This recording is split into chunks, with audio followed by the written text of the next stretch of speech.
To move your paragraph further away from the margin in Word, Microsoft 365, open Microsoft 365.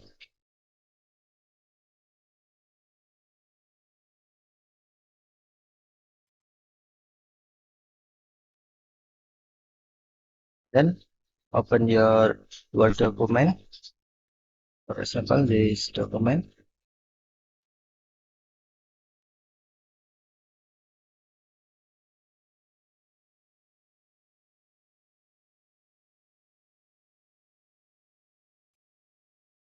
Then select paragraph you want to move uh, far, uh, further away from the margin. For example, this paragraph.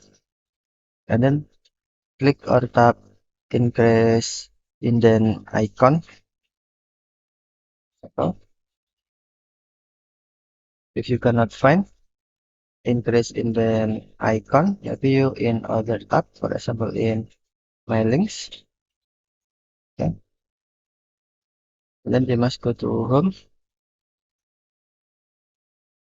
and tap or click increase indent. Oh.